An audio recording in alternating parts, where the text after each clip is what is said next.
കോട്ടയത്തെ തോമസ് ചാഴിക്കാടന്റെ പരാജയം കേരള കോൺഗ്രസ് എമ്മിനും പാർട്ടി ചെയർമാനും നേർക്കുള്ള തിരിച്ചടിയെന്ന് മുതിർന്ന നേതാവ് PM മാത്യു.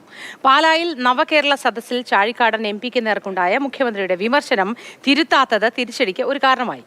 കേരള കോൺഗ്രസ് എമ്മിന്റെ നിലനിൽപ്പിനെ കുറിച്ച് പാർട്ടി ചെയർമാൻ ആലോചന നടത്തണമെന്നും PM മാത്യു. പൊതുവിലുണ്ടായ ഒരു UDF അനുകൂല വികാരത്തിന്റെ ഭാഗമാണോ കോട്ടയത്തെ LDFിന്റെ ഈ പരാജയം എന്ന് പറയുന്നത്? UDFന് അനുകൂലമായി കേരളത്തിലുടനീളം വലിയ ഒരു തരംഗം ഉണ്ടായി എന്നുള്ള വസ്തുതയാണ്.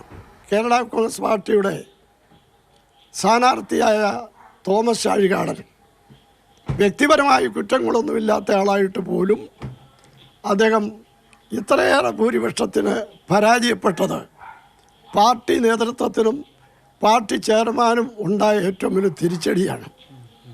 അത് പാർട്ടിയും ചെയർമാനും അംഗീകരിക്കാതിരുന്നിട്ടൊരു കാര്യവുമില്ല.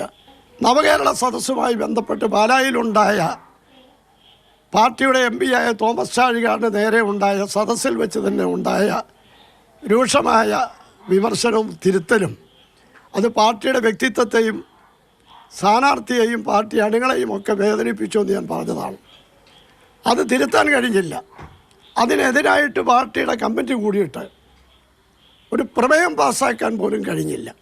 യാതൊരു ആലോചനയും കൂടാതെ ഒരു ജില്ലാ പഞ്ചായത്തിലെ സീറ്റിൻ്റെ തർക്കം പറഞ്ഞ് എടുത്തു ചാടി LDFിലേക്ക് പോയപ്പം ആ മാറ്റം ഉൾക്കൊള്ളാൻ ഈ കോട്ടയം പാർലമെൻറ്റിലെയും കേരളത്തിലെയും കേരള കോൺഗ്രസ് എമ്മിനെ അനുകൂലിച്ച അണികൾക്ക് ഒരു തരത്തിലും കഴിഞ്ഞില്ല. ഈ കേരള കോൺഗ്രസ് എമ്മിന് തിരിച്ചു വരാൻ കഴിയുമോ? കേരള കോൺഗ്രസ് എമ്മിന് തിരിച്ചു വരാൻ കഴിയുമെങ്കിൽ അതിന് തീരുമാനമെടുക്കാനുള്ള ആർജവും വേണം. അത് ആർജവല്ലാതെ ദുരഭിമാനമായി നിന്ന് ഒരു പാർട്ടിയുടെ നിലനിൽപ്പിനെ കുറിച്ച് ചിന്തിക്കാതെ ആലോചിച്ചാൽ നടക്കില്ല. കേരള കോൺഗ്രസ് UDFിലേക്ക് തിരിച്ചു പോകാൻ ആഗ്രഹിക്കുന്നെങ്കിൽ നേരെ പറയണം. ഇനിയിപ്പോൾ രാജ്യസഭാ തെരഞ്ഞെടുപ്പിൽ ആ രാജ്യസഭാ സീറ്റും കൂടെ കിട്ടുന്നില്ലെങ്കിൽ 1-ാം തീയതി കാലാവധി തീരുക. MP ഇല്ലാത്ത പാർട്ടിയായി മാറുമല്ലേ? MP ഇല്ലാത്ത പാർട്ടിയായിട്ടാണ് ഫലത്തിലിപ്പോൾ നിൽക്കുന്നത്. ഇനി ഉണ്ടാകണമെങ്കിൽ രാജ്യസഭ കിട്ടണം. രാജ്യസഭയ്ക്ക് 2 സീറ്റേ കിട്ടുള്ളൂ. അതൊന്ന് CPIയുടെ സിറ്റിംഗ് സീറ്റാണ്, ഒന്ന് CPMൻ്റെ സിറ്റിംഗ് സീറ്റാണ്. സംസ്ഥാന വ്യാപകമായി LDFിനുണ്ടായ തിരിച്ചടിയുടെ ഭാഗമായാണ് കോട്ടയത്തും തിരിച്ചടി ഉണ്ടായതെന്നാണ് അദ്ദേഹം പറയുന്നത്. LDFിനുണ്ടായ തിരിച്ചടിയാണെങ്കിൽ അദ്ദേഹം തന്നെ പറയണം. പിണറായി ഭരണത്തിലുള്ള LDF ഭരണത്തിലുള്ള തിരിച്ചടിയാണെന്ന് പറയാൻ അദ്ദേഹത്തിന് കഴിയണം.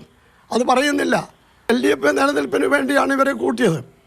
ശക്തി കിട്ടുമെന്ന് കരുതി കൂട്ടി. പക്ഷേ ശക്തിയില്ലാന്ന് തെളിയിക്കപ്പെട്ടു.